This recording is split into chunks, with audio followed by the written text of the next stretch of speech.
Beta.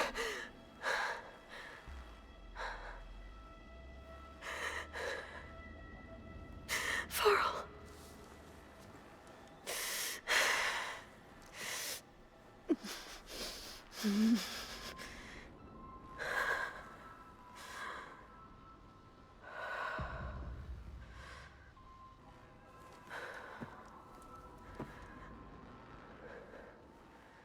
Where am I? Ah, you're awake. You took quite a hit when Gerard attacked you.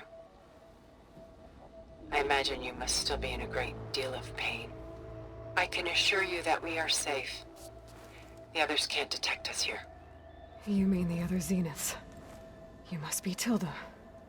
I wasn't sure if Beta would have told you about me. Where is she? Alive. And while she isn't where she wants to be, not in urgent danger. We must discuss how to get her back, of course, after you've shaken off the cobwebs. When you're ready, take the stairs down the hall and come see me. In the meantime, I'll make breakfast. Breakfast. Okay.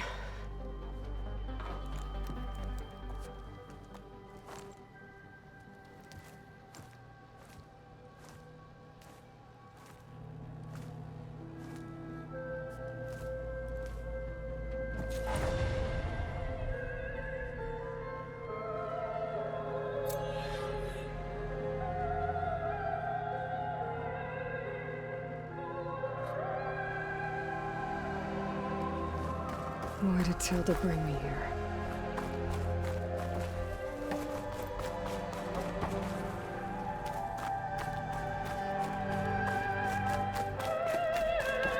What is this?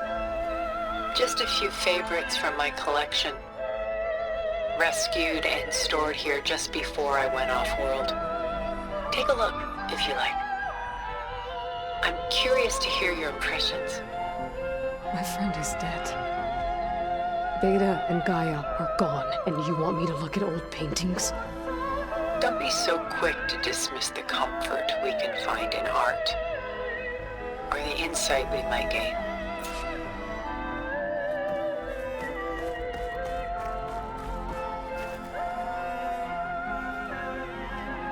My favorite pairing on the left is Woman Reading a Letter by Vermeer, a true master.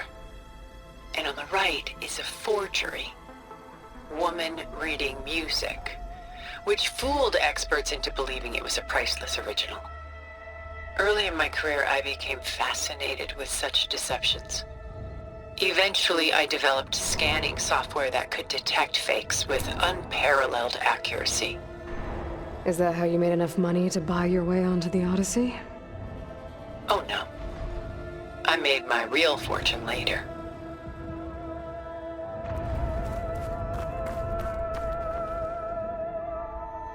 Selene and Endymion. She's the goddess of the moon, whereas he's a simple shepherd. Beside her is the god of love, Cupid. So she's sneaking up on him? More like visiting him in secret. The torch that Cupid bears represents Selene's undying infatuation with him. Though the two must remain apart, her love will forever burn.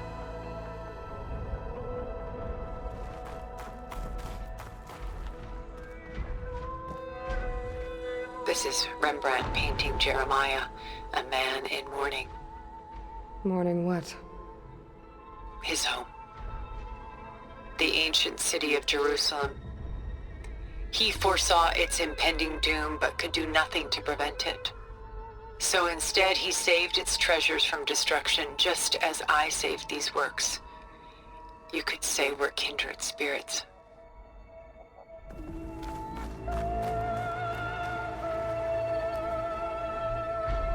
A portrait of the painter, Rembrandt's son Titus, depicted in the habit of a monk. I don't get it. Why would someone like you, with infinite resources, care about this painting of a boy in a hood? It's not the image itself, but the feeling it conveys. The face is bright and defined, but his eyes are downcast, heavy with misfortune. And the background seems to swallow all light. The painting is infused with a sense of loss. I guess I understand how the painter feels.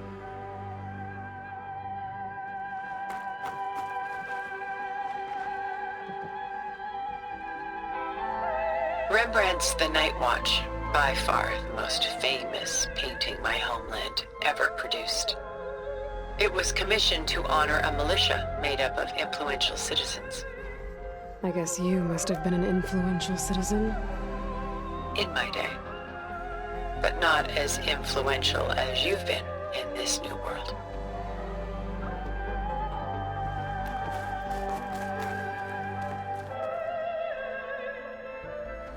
The Gust, by Willem van de Velde, the most famous of his many maritime paintings.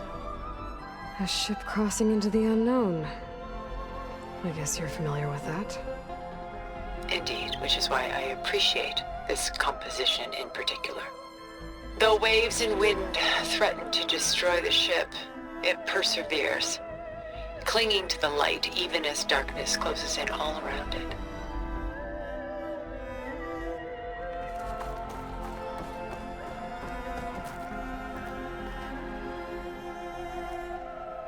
Stunning, isn't it? Paintings were the only masterpieces of my people's golden age. This is Van Vianen's Lidded Ewer, molded from a single sheet of silver. What was it for? How like Elizabeth you are. Function over form. Its practical purpose was less important than its meaning. Van Vianen created it in honor of his late brother, who himself was a famous silversmith. A memorial. Yes. Such beauty from sorrow. Done so soon? I've got more important things to worry about. We both do. There is much we are trying to save. Not the least of which is in that vault. There's nothing wrong with savoring such treasures for a moment more. Or come upstairs and we'll get down to business. Your choice.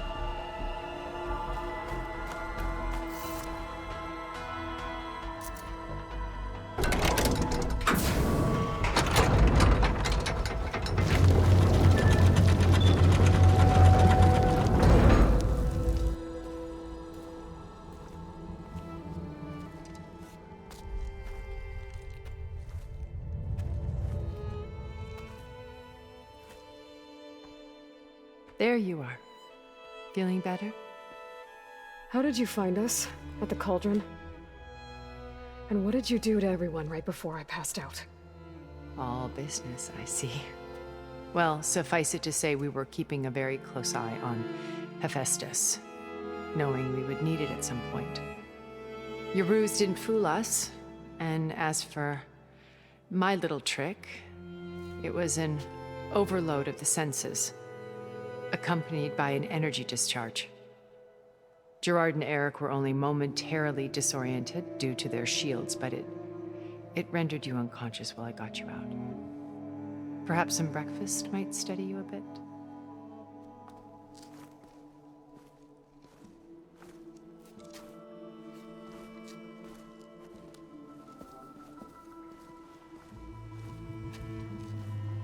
This was your house.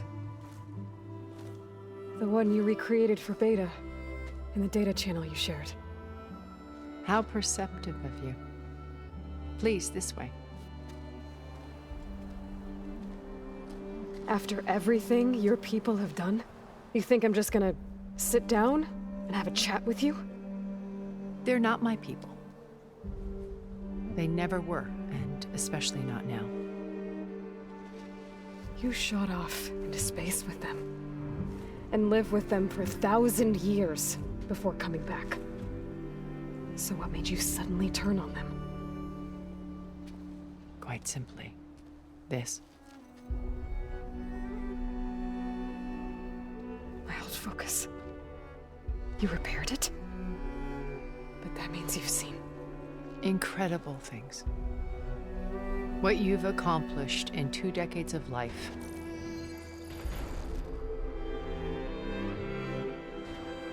A 1,000 years at my back and I haven't even come close.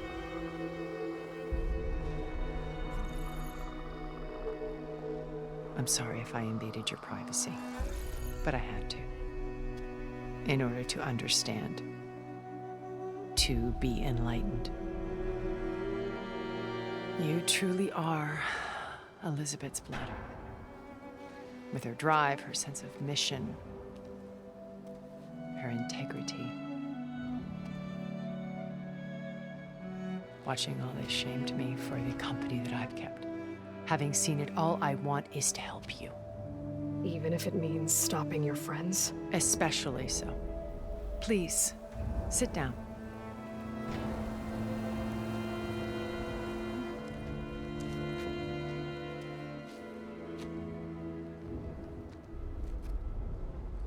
There.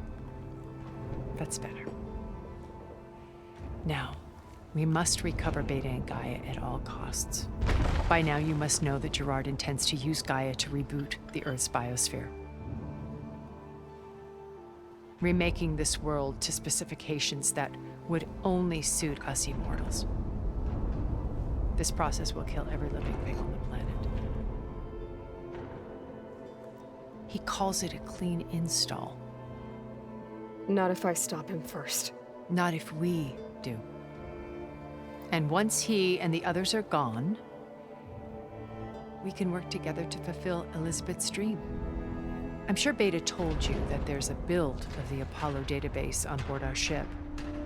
A complete collection of human knowledge. With that and Gaia, we could do everything Elizabeth wanted. Heal the biosphere, educate the people of this world, uplift them. Create the world she imagined. Let's not get ahead of ourselves. From what I've seen, your friends are invincible. I do wish you would stop calling them my friends. And they're not invincible. In fact, a friend of yours has found a way to defeat them. Silence. Oh, he's been a busy bee, building an army powerful enough to crash through Gerard's precious base. Yeah. Regala and her rebels. Even now, she's preparing a final march on the Tenakth capital. When she wins, she'll have the entire tribe under her control. Hundreds of warriors and machines to throw at the base. She's been duped. They'll all perish, of course. But it should be enough to break Gerard's defenses and allow Silence to kill him. Along with all the others. Using the new weapon he's developed. Yes, he's found a way to circumvent our shields. Truly an exceptional man. He's planned for everything. Except you and me. You see, while his army is battering down Gerard's doors, you and I will sneak in through a back way. One that only I know about. While Silence and my friends are busy battling each other, we'll take back Beta and Gaia. I told you I want to help you. I mean it.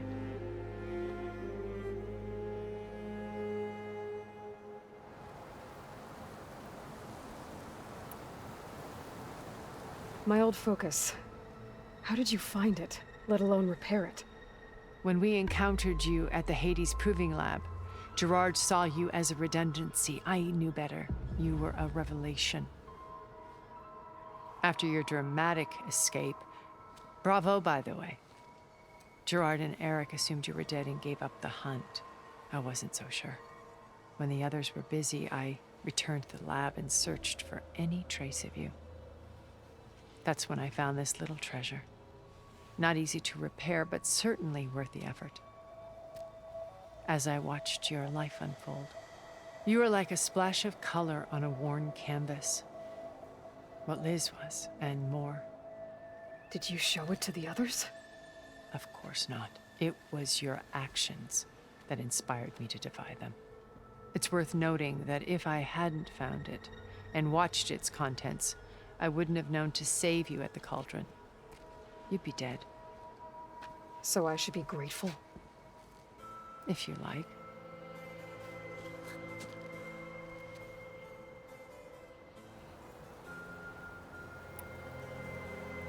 So you know all about me. What about you? What would you like to know? Well, start with your life on Earth. When I was 8, terrorists flooded my home city. Thousands drowned, my parents included. I was one of the few who survived. My guardian sent me to boarding school. Among my peers, I was the strange girl, the orphan to be avoided. All because of circumstances beyond my control. Oh. So we're a lot alike, huh? Aren't we? You were an outcast. But you didn't let that stop you from getting what you needed. Neither did I. I climbed my way out of desolation and used my wits to build a fortune. First, from the technical analysis of art and the detection of forgeries. Profitable expertise in those days. But as it turned out, the software I developed was even more useful for counterintelligence. From there, it was only a short step to gathering extremely valuable intelligence on my own. You were a spy?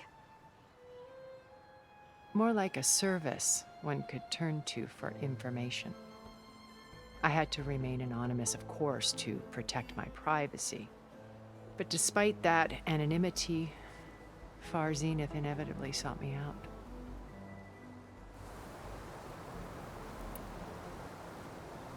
What happened when Far Zenith approached you? They painted an irresistible vision of humanity's future. One where we need not fear illness or death, where we explored the furthest reaches of the stars and thrived. It was only later that I realized that they only intended to bequeath this future to the rich and powerful. By the time I finally figured it out, the walls were closing in, Pharaoh's machines were devouring the earth. So I accepted Far Zenith's invitation to a berth on the Odyssey. I wanted Liz to come, but she had nobler plans, as you well know.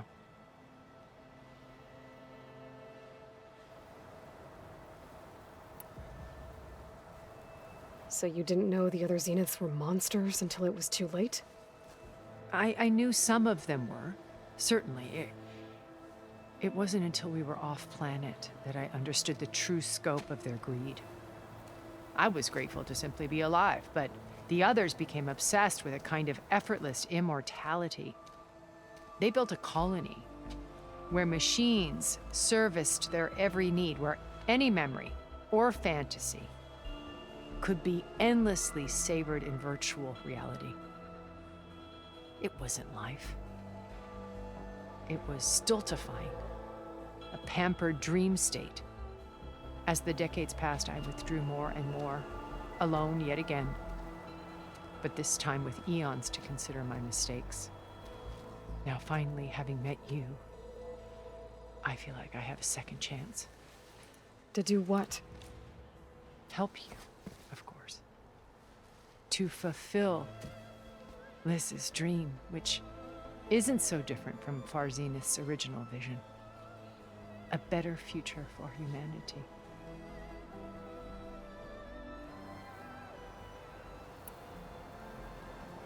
You said Beta is not in urgent danger, so what are the Zeniths doing to her? Putting her to work. Merging Hephaestus with Gaia. A difficult, time-consuming task, as I'm sure you know. They will compel her if need be. But her life is not in danger. She's the only one who can do it. Because you people made her to be nothing but a tool. Gerard's idea, not mine. They always viewed me with suspicion when I attempted any form of kindness towards her. That's why I created the data channel. A virtual place where we could speak in peace.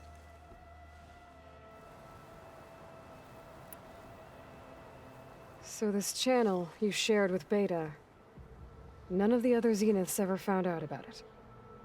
Gerard believes he's the most cunning of all of us. Even after 1,000 years, he still can't imagine that I would outwit him. The channel allowed me to interact with Beta away from their mistrustful eyes. It offered us a chance to be ourselves. Until you cut off all contact. Yes, though it pained me. I was worried that our meetings would do her more harm than good. Well, she felt like you tossed her aside. I was afraid the others would find out and punish her. She may not have had the comforts of friendship anymore, but at least I ensured she was safe. I know it seems harsh, but you must believe that her well-being has always been paramount to me.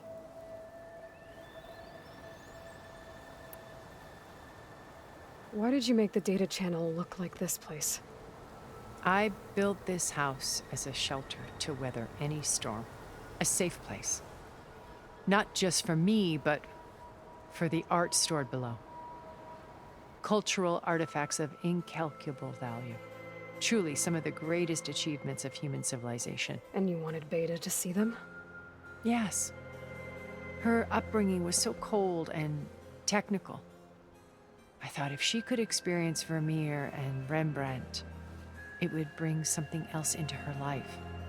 A heritage every bit as valuable as the scientific and technical data being drummed into her. I'm sorry I had to cut off contact, but I'll never regret sharing this house with her. She needed its shelter even more than I did.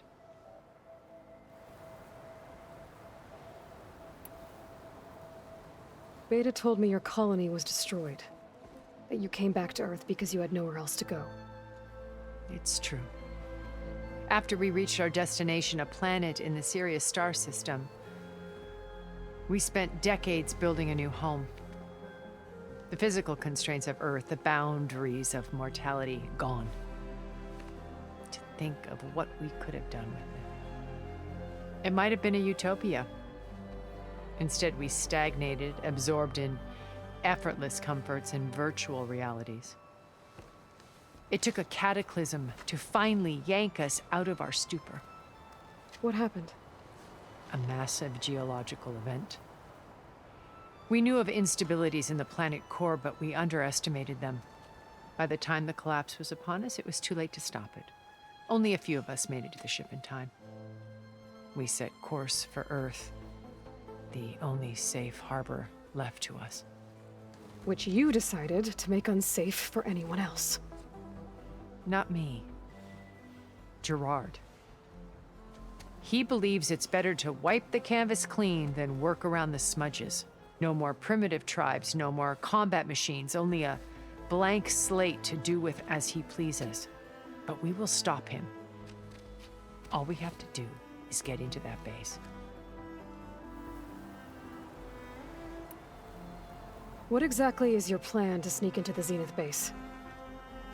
We will make use of a lesson I learned from an early age. Always know your exits. In this case, a place where Gerard's new construction meets the ancient foundation, a passage that only I can access. When Silence flings his army at the base, we will enter through this back door, bypassing most of the fighting. The distraction will provide us with a window in which to rescue Beta and Gaia.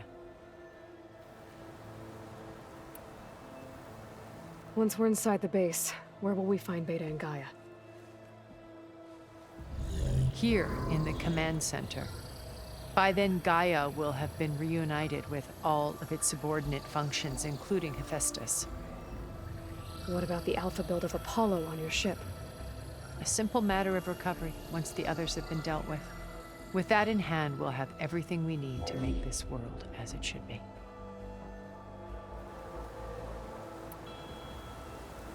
How do you know about Silence's plan? He isn't the only one adept at spyware.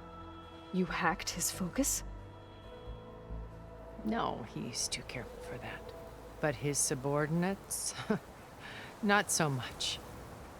He gave additional focuses to the tribals he branded the Sons of Prometheus. The ones working with Regala. By tapping their focuses, I learned about most of his dealings. The distribution of override technology, the arming of Tanakh rebels, and the secret pact with Regala to attack Gerard's base. But how did he come up with a weapon that can take down your shields? That's the one thing I haven't been able to figure out, but however he did it, I'm quite certain it will work.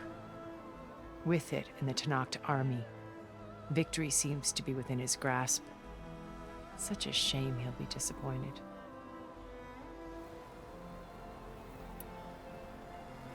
Regala's only interested in killing Hekarro and waging war on the Karja. What does she have to gain by attacking Zenith? It's the price she must pay for her war. Without the ability to override machines, her little rebellion would have languished in the desert. So she trades with the Sons of Prometheus. Machines to help her overthrow Hekarro. In exchange for an assault on the base. Pride has deluded her into thinking she can actually survive such a battle. And all without ever knowing who the Sons of Prometheus really answer to. Yet for all of Silence's brilliance, still he underestimates you. That blind spot is what will allow us to take Beta and Gaia right out from under him. While hundreds of Tenakth are cut down outside.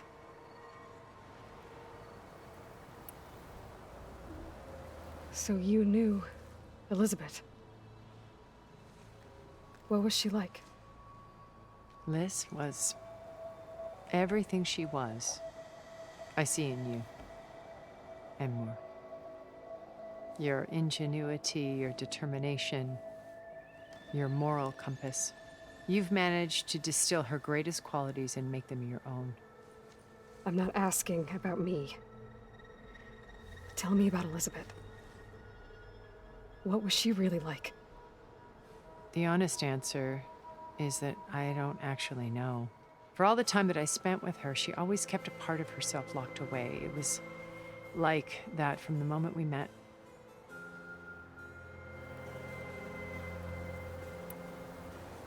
So when you met Elizabeth, she was what? Distant? Aloof? Not aloof. Not exactly. It was a summit in Paris about machine learning. A touchy subject in those days. Because regulatory authorities were just starting to clamp down on AIs. Liz gave the keynote address. She had already achieved great renown for her work in automated environmental reclamation. But in her address, she was just starting to imagine the next step. An AI-driven system that wouldn't just act on its programming, but actually take responsibility for its sphere of influence. To care about life. Not just follow orders. Revolutionary stuff. I was fascinated. And I wanted to meet her for a long time. I watched her after her talk. She had spoken with such moral authority, such empathy. But after that, she retreated. I could tell she felt uncomfortable with all of her admirers. It was as if giving the talk had cost her something. I didn't want to be a pest, so I planned my approach carefully.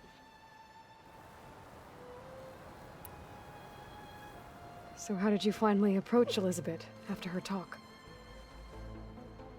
I picked the right moment. The morning of the next day, right as she came back to the conference, she had just had her coffee. She was fresh, rested. It was like she had braced herself for the onslaught of colleagues. I asked if I could walk with her, then put forth a question about her talk that I thought was intelligent. Her answer made me realize it wasn't, but she was very welcoming. Almost as if we were previously acquainted. It was only halfway through the conversation that I realized she knew exactly who I was. It was quite a shock to me. My business was trafficking in secrets, and I took great pains to protect my anonymity. So that was Liz, perpetually one step ahead.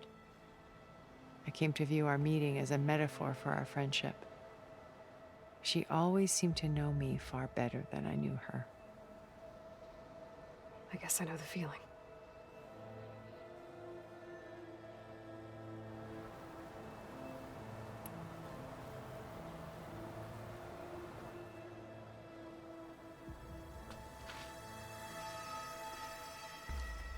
First Varl. Now Hikaru and the Tenakth. Your plan would wipe out an entire tribe. There has to be another way. We are in an admittedly desperate situation, but I assure you there isn't. Remember Zero Dawn. Elizabeth's sacrifice. Sometimes many have to die for a new world to grow. If it looks impossible, look deeper. Wait. The data channel. It still exists, doesn't it? I need you to open it. Let me talk to Beta. Impossible. We might be detected. It's worth the risk. There is another way, one where the Tenakth survive. But we won't. If the others... If you want to help, open it.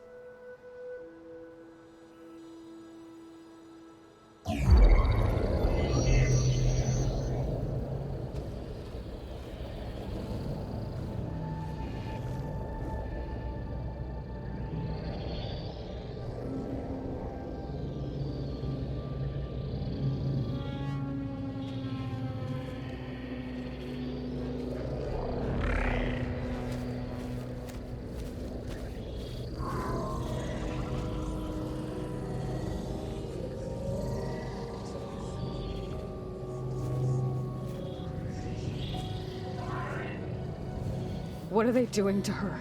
Virtual reality dissociation. The manual merge of Hephaestus will take hours upon hours of tedious micromanagement. If she resists the work, they run simulations to induce feelings of isolation and despair. Beta, can you hear me? You're alive. They're watching me. I can't hold up this extra protection for long. You should have killed me. No. No, look at me. I'm coming for you. I promise, okay? I just need you to hold out a little while longer and work on the merge.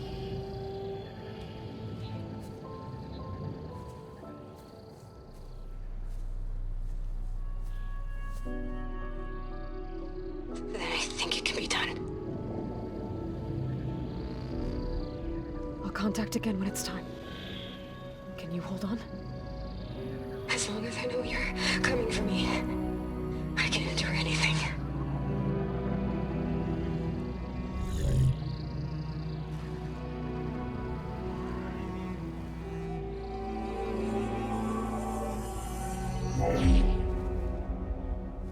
All right. I did as you asked. Now I think you need to tell me what you're planning. I'm going to take Sylens' army away. I don't need it. Only the weapon he made to penetrate your shields. And how do you propose to get it? Ask him nicely? Without Regala and her rebels, he won't have a choice. We'll be his only option. Only option for what? What did you tell her? That is between me and my sister. Will be Sylens' only option for crashing that base. I'll tell you the rest later. But first, there are a couple of things I have to do. Oh. And what are those? Lay my friend to rest. And then I'm going to use the override that Beta gave me at Gemini to put an end to Regala's rebellion. From the air. Wait.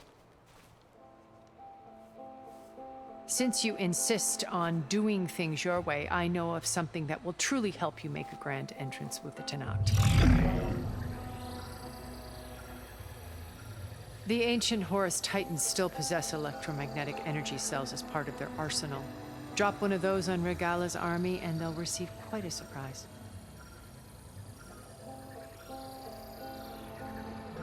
So go, do what you must. I'll come to your base if you manage to bring Sylens to the table. Not if. When.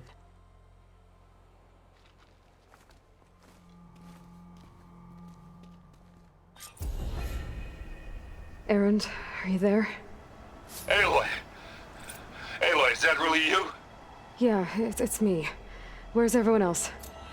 We're all... we're back at base. What happened? It might be easier to explain in person. I'll try to join you there when I can. Okay. We'll wait here for you. It's good to hear your voice, Aloy. Just to let you know, I'm now patched into your focus network. Great. I take it the other Zeniths can't hear us? Of course not. And they don't know about your base either, in case you were wondering. I've sent you data on the Horus energy cells you can use against Regala's forces. Reach out to me when you're ready to acquire one. Understood.